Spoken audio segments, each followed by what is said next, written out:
Business operations के बारे में सोचें तो दिमाग में अक्सर एक ही तस्वीर आती है, चारों तरफ अफरा तफरी, है ना। ऐसा लगता है मानो हर रोज बस आग बुझाने का काम चल रहा हो। लेकिन क्या हो अगर इसी रोज की भागदौड़ को, इसी केओस को हम अपनी सबसे बड़ी ताकत बना लें। तो चलिए आज इसी पर बात करते हैं, समझते हैं कि कैसे ऑपरेशंस को इस अराजकता से निकालकर एक कंट्रोल सिस्टम में बदला जा सकता है। ये जो बात स्क्रीन पर है ना, ये पूरे डिस्कशन की नींव है। ऑपरेशंस कोई डिपार्टमेंट नहीं है, ऑपरेशंस आपकी बिजनेस स्ट्रैटेजी का भौतिक रूप है। जरा सोचिए इस पर।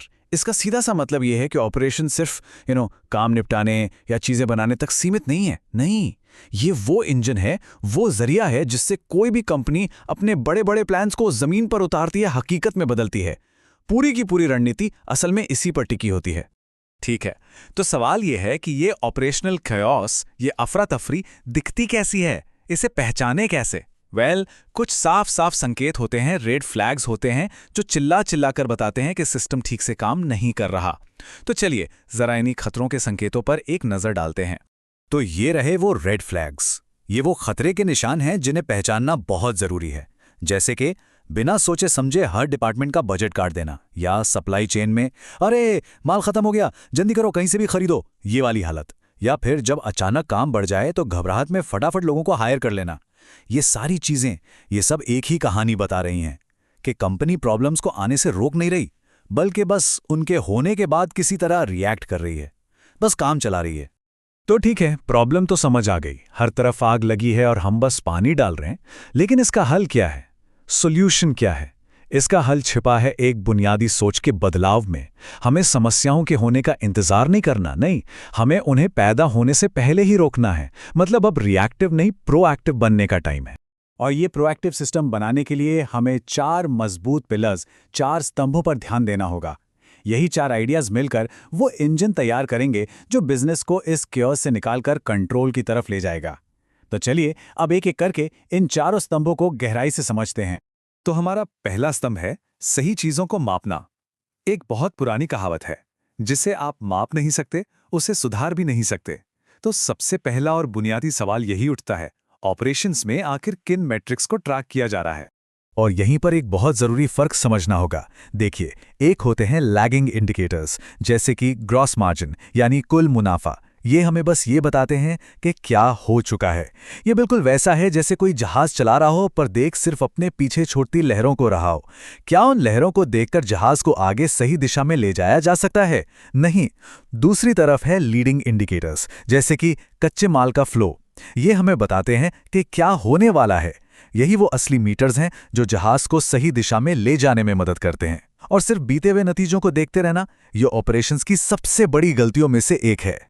अच्छा, तो जब हम सही चीजें मापने लगते हैं तो धीरे धीरे सिस्टम की कमजोरियां भी सामने आने लगती हैं। और यहीं पर हमारा दूसरा स्तंभ आता है, जो एक बहुत ही जरूरी सवाल पूछता है, ऑपरेशंस की रफ्तार को रोकने वाली सबसे बड़ी रुकावट यानी कि बॉटलनेक आखिर है कहाँ? देखिए, इस सवाल का जवाब कभी ये नहीं हो सकता कि अरे हमारे यहां तो कोई बॉटलनेक है ही नहीं। ये इम्पॉसिबल है। हर सिस्टम में कोई ना कोई रुकावट, कोई ना कोई बाधा जरूर होती है।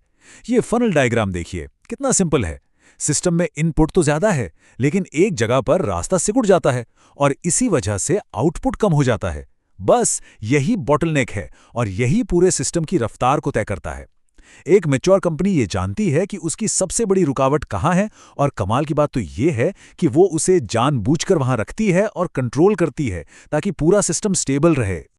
और ये जो बॉटलनेक होते हैं ना, ये अक्सर सप्लाई चेन से ही जुड़े होते हैं।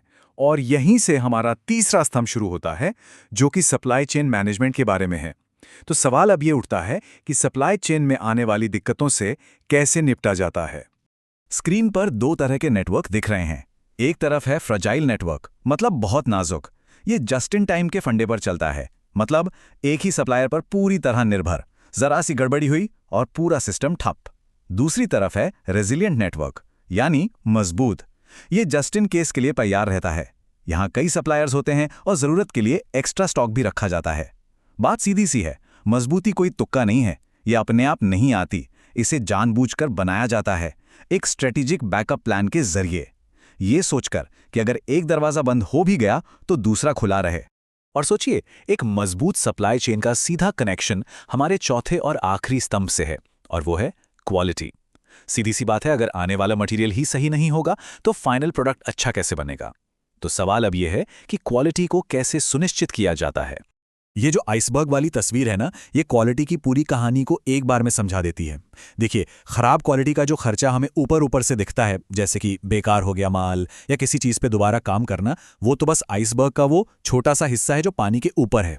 असली और भयानक नुकसान तो पानी के नीचे छिपा है, जैसे कि वारंटी के क्लेम्स, ग्राहकों का टूटता हुआ भरोसा और सबसे बड़ी बात, ब्रांड की मिट्टी में मिलती हुई इज्जत। एक प्रोएक्टिव सिस्टम गलतियों को आखिर में पकड़ने पर फोकस नहीं करता, बल्कि वो उन्हें शुरुआत में ही सोर्स पर ही बनने से रोकता है। तो ठीक है, मान लेते हैं कि ये चारों पिलर्स अब मजबूत हो चुके हैं, पर अब एक नया सवाल सामने आकर खड़ा हो जाता है। जब मार्केट में डिमांड बढ़ती है तो अपनी कैपेसिटी यानी काम करने की क्षमता को कैसे बढ़ाया जाता है? कैपेसिटी बढ़ाना ये कभी भी एक सीधी लाइन में नहीं होता। ये हमेशा इन सीढ़ियों की तरह स्टेप्स में होता है। ग्राफ को देखिए, डिमांड जो काली लाइन है वो तो धीरे धीरे बढ़ रही है, लेकिन कैपेसिटी जो नीली सीढ़ियां हैं वो एक झटके में बढ़ानी पड़ती है, एक नया प्लांट लगाकर या नई मशीन खरीदकर। अब लीडरशिप को एक बहुत मुश्किल फैसला लेना पड़ता है, या तो वो डिमांड से आगे चलें और खाली पड़ी फैक्ट्री पर पैसा जलाएं, या फिर वो डिमांड से पीछे रहें और कस्टमर्स को मना करके रेवेन्यू खोने का रिस्क उठाएं। दोनों में से एक जहर तो चुनना ही पड़ता है, और ये एक बहुत ही बड़ा स्ट्रेटेजिक फैसला होता है। तो अभी तक हमने इन सभी हिस्सों को अलग अलग देखा, matrix, bottleneck, supply chain, quality. लेकिन इनकी असली ताकत इन्हें अलग अलग देखने में है ही नहीं। ये सब एक दूसरे से इस तरह जुड़े हुए हैं जैसे किसी इंजन के पुर्जे, जो अकेले शायद कुछ खास ना कर पाएं, पर जब साथ में मिलते हैं तो एक जबरदस्त शक्तिशाली सिस्टम बनाते हैं। और यहीं पर इस पूरी बातचीत का निचोड़ सामने आता है। अगर किसी एक समस्या का जवाब सबसे अलग थलग है तो वो एक रेड फ्लैग है, एक खतरे का निशान है। असली स्ट्रैटेजी तब बनती है जब जवाब एक सिस्टम का हिस्सा हो, जब हम इन सभी हिस्सों को एक साथ रखकर सोचते हैं। एक सिस्टमिक जवाब, यही मजबूत ऑपरेशंस की असली नींव है। तो सवाल ये है कि ये सब एक साथ दिखता कैसा है? वेल, ये डायग्राम उसी इंटरलॉकिंग ऑप्स इंजन को दिखाता है। ये एक लगातार हमेशा चलने वाला चक्र है, जहां एक फैसला दूसरे को प्रभावित करता है। जरा देखिए, बॉटलनेक की पहचान से लेकर लागत में कटौती तक हर एक कदम दूसरे से जुड़ा हुआ है। ये कोई सीधी सड़क नहीं है, ये एक लूप है जो कभी रुकता नहीं, हमेशा चलता रहता है। चलिए इस इंजन के 6 कदमों को फटाफट समझते हैं। देखिए, सब कुछ शुरू होता है बॉटलनेक यानी सबसे बड़ी रुकावट को पहचानने से। जब ये पता चल जाता है तो हम तय कर पाते हैं कि सप्लाई चेन में कहां पर बैकअप यानी बफर रखना है। फिर इस बफर की निगरानी के लिए हमें सही मैट्रिक्स की जरूरत पड़ती है। जब मैट्रिक्स सही होते हैं तो हम क्वालिटी को कंट्रोल कर पाते हैं।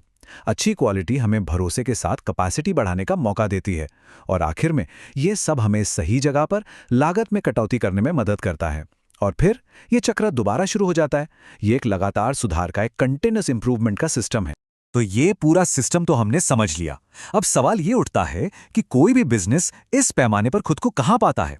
इसके लिए यहां एक फाइनल स्कोर कार्ड है, एक ऐसा टूल जिससे किसी भी ऑपरेशनल सिस्टम की मैच्योरिटी को परखा जा सकता है। और ये मैट्रिक्स ये पूरी कहानी को एक ही जगह पर समेट देता है। एक तरफ है रिएक्टिव रवैया, यानी अफरा तफरी से भरा हुआ, जैसे घबराहट में लोगों को हायर करना या एकदम आखिर में जाकर क्वालिटी चेक करना। और दूसरी तरफ है प्रोएक्टिव रवैया, जो पूरी तरह से सोचा समझा और मजबूत है, जैसे कैपेसिटी के लिए पहले से प्लानिंग करना या क्वालिटी को शुरुआत में ही सोर्स पर ही ठीक कर देना। हर डोमेन में ये साफ साफ दिखता है कि केओस से कंट्रोल तक का सफर असल में कैसा है। ये सिर्फ थोड़ा बेहतर होने की बात नहीं है, ये तो काम करने के पूरे तरीके को ही बदलने की बात है। और आखिर में हम सब इसी एक सवाल पर आके रुकते हैं, क्या किसी कंपनी के ऑपरेशंस उसके लिए एक बोझ हैं, एक देनदारी हैं, या फिर उसकी सबसे बड़ी ताकत, उसका सबसे बड़ा कॉम्पिटिटिव एडवांटेज? इस पूरे विश्लेषण के बाद शायद इस सवाल का जवाब ही किसी भी कंपनी का भविष्य तय करेगा।